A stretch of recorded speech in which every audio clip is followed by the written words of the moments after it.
What is good, Raider Nation? It's your boy Raider Alex. Today we're just going to do a quick film study breakdown on Geno Smith, the Raiders' new acquired quarterback via trade with the Seattle Seahawks. The Raiders trade a 2025 third-round pick for Geno Smith, and it seems like he will be the starter for the 2025 regular season. But today I just wanted to show some of his tape, showcase what he brings to the Raiders, what are some good, what are some bad that you can expect from him. But without further ado, let's just jump right into the tape.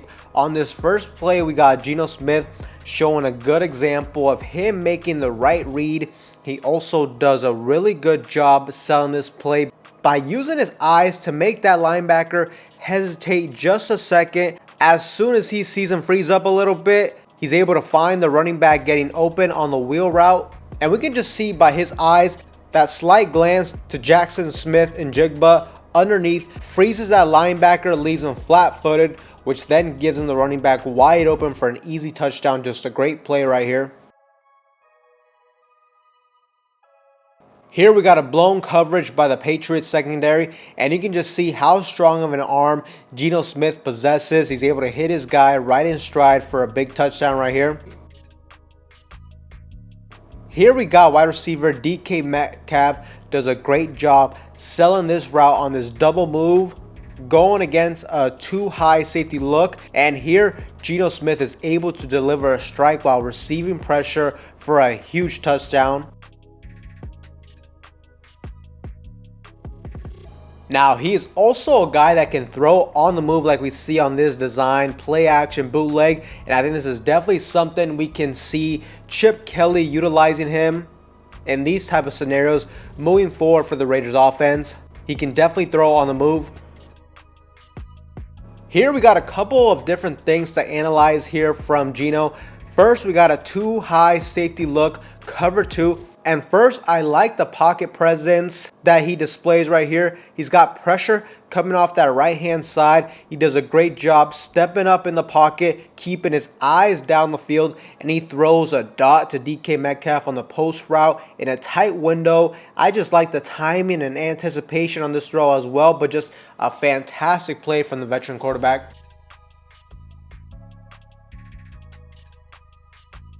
Here inside the red zone, we got another good example of just good pocket presence from Geno. The right tackle once again has a blown assignment, gets pressure off that side, and Geno Smith recognizes this and is elusive and quick enough to make him miss. And what's most impressive is just how poised and calm he stays, keeping his eyes down the field, and he hits the wide open man for the touchdown. On this rep, this is another example of him not folding when the pocket begins to break down, stays poised, is able to step up, and finds the open man in the end zone once again.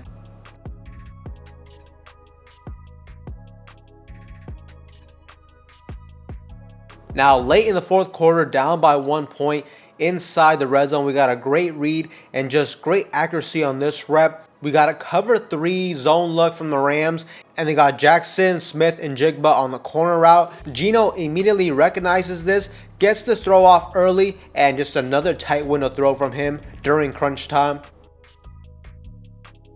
Here we got DK Metcalf bottom of the screen, and this is just another play where I feel like Geno Smith does a great job selling the play and also just manipulating the safety by selling the halfback toss, which leaves him hesitating for a split second, and by him doing that, this gives them a one-on-one matchup to DK Metcalf, and this is just a fantastic ball thrown by Geno. Great ball placement, throwing it high and outside and letting his guy make a play right here.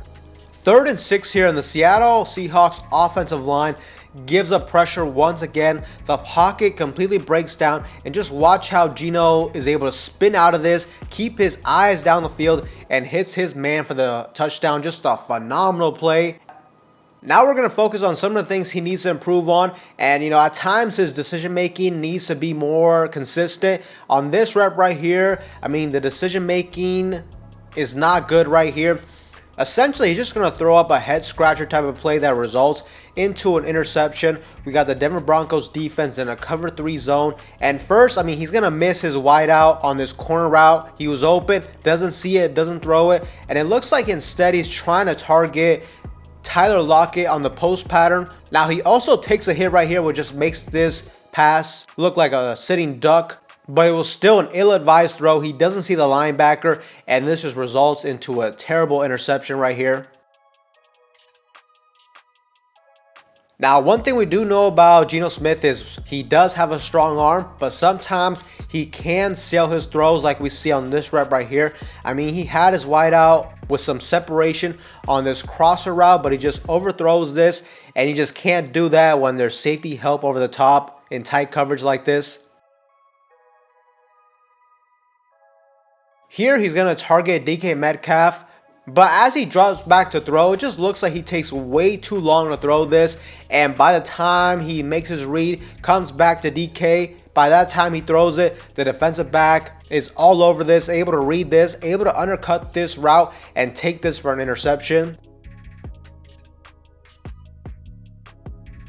Now here we got the Seahawks inside the red zone, down 6 points, 1st and goal.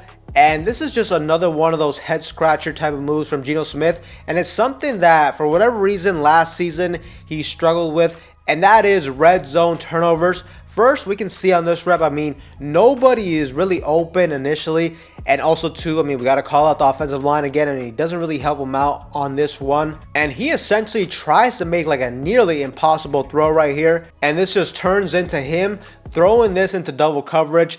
And unfortunately for him, this goes for a pick 6.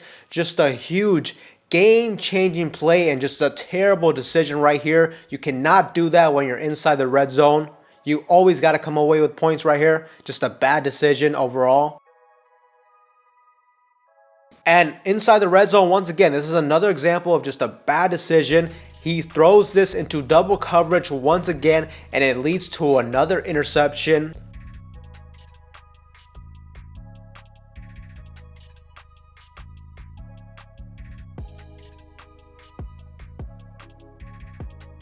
Now, one thing I noticed with Geno is when it comes to some of the nuances of the game, when it comes to getting the ball out quickly, especially when he's being dealt with a blitz, a lot of times he does a good job with this. He's prepared. He knows where to go with the football right here. And on this rep, we're going to see the Denver Broncos. They're going to send the linebacker here on a blitz. And Geno Smith does a great job seeing this, recognizing this, and ultimately knowing exactly where to attack the defense, taking advantage of the linebacker, stepping out of coverage. A lot of times when a linebacker like this comes with a blitz, usually right behind them is the opening. And he's able to get this to his wide receiver for a nice solid gain. Not a crazy play right here, not a highlight reel type of play, but it just shows that he knows where to go with the football when a defense can send pressure. Here we got the Seahawks going up against a blitz once again. He gets immediate pressure off the right-hand side again. And right here, he knows exactly where to go with the football. And just a good throw overall on his back foot, on this back shoulder fade outside the numbers. Great stuff right here. 3rd and 7 here, and the New England Patriots is going to send a blitz, and Geno Smith does a good job immediately finding the open man across the middle, gets the ball out of his hands quickly to move the chains for a 1st down. Just another solid play. Here, New England is going to send a blitz off the edge, and I like how Geno Smith handles this. He slides in the pocket to just buy himself enough time to get this pass off, and he's able to recognize the mismatch they have with JSN matched up against a lineman. He gets the ball to his wide receiver for a 1st down. Just a very high IQ play right here. And sometimes what you can get with Geno Smith is at times he holds onto the ball too long, or sometimes he's just trying to make really tough throws, trying to play hero ball in a sense. And we got a play action pass right here. We can see though pre-snap he points out to this lurking linebacker. It looks like he's anticipating the blitz, and ultimately that does happen. But as we can see this play develop, nobody was open down the field, and we got Geno Smith getting some pressure, rolling out, and he just gets way too aggressive right here trying to throw the football, and this results into an easy turnover. He definitely should have just thrown the ball out of bounds right here. So overall, Raider Nation, when it comes to Geno Smith, I mean, Geno Smith coming in here, he's definitely going to be an upgrade over the current quarterback situation we had. He should be an upgrade over an Aiden O'Connell. He should be the day 1 starter, and he's going to come into a situation where theoretically he should thrive. He's going to be under Pete Carroll, where he has played his best football under this head coach. We also got a really good offense corner in Chip Kelly, who should be able to utilize his strengths, play to his advantages. I mean, Chip Kelly's an offensive corner that got a guy like Mark Sanchez late in his career looking pretty solid. So I think Chip Kelly can definitely get the best out of a guy like Geno Smith. And like I said, Geno Smith has played his best ball under Pete Carroll. In 2022, he made the Pro Bowl, threw for 30 passing touchdowns, 11 interceptions, led the league in completion percentage, 69.8. He won the AP Comeback Player of the Year that season as well.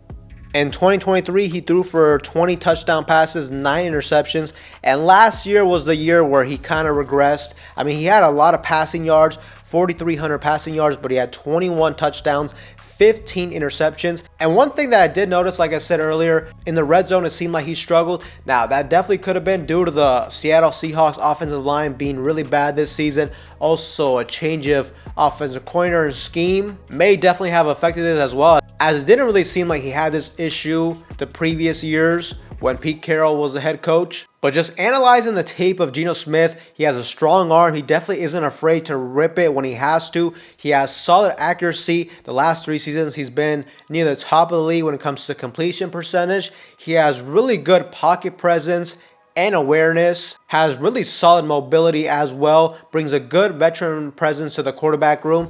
And ultimately, the Raiders did not give up a whole lot for him. A 3rd round pick for a starting level quarterback. You can't go wrong with that. Now, the only thing I will say with Geno Smith is if he is our bridge quarterback, then I definitely like this move. But the only thing I would be cautious about is if we plan on Geno Smith being the starter of the next 3 to 4 seasons, I don't really like the idea of that. Geno Smith is 34 years of age and he will be 35 this season. So that definitely doesn't scream the future at the quarterback position. But like I said, if it's for a year or two, this is a really good scenario for the Raiders. He'll give you an upgrade at the spot.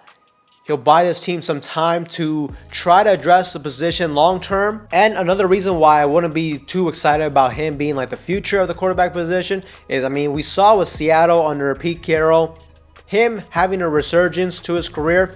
I mean, even with that all being said, with them having a solid roster overall throughout the years, I mean, this led to like a 9-8 record in 2022, a 9-8 record in 2023. Last season did go 10-7, but in the AFC West, if we're going 8-9, 9-8, middle of the pack sort of team like that, that typically is not going to cut it, especially in this tough division. And another really interesting thing that I saw from Geno Smith is that he plays a lot better in indoor stadiums compared to outdoor stadiums. In his 50 games as a starter with the Seahawks, and 14 of those starts were indoors, all on the road, and he put up 30 touchdown passes, 5 interceptions, 110 quarterback rating. And when you compare that to his outdoor games, 36 starts, he had 43 touchdown passes, 31 interceptions, and an 89.7 quarterback rating. So you can just see he thrives playing indoors, and the good thing is the Allegiant Stadium is an indoor stadium, so we can likely expect Geno Smith to play well at home. But watching the tape of Geno Smith, definitely a lot of interesting things to see. Fun player to watch as well too. And like I said, for a 3rd round pick to get a starting level quarterback, can't go too wrong with it. I just am interested to see what the ultimate long-term plan is at the quarterback position. But Raider Nation, let me know what you guys think in the comment section down below of Geno Smith. What do you think about the move? Let me know in that comment section down below. But with that being said, Raider Nation, that is all for you guys in today's video.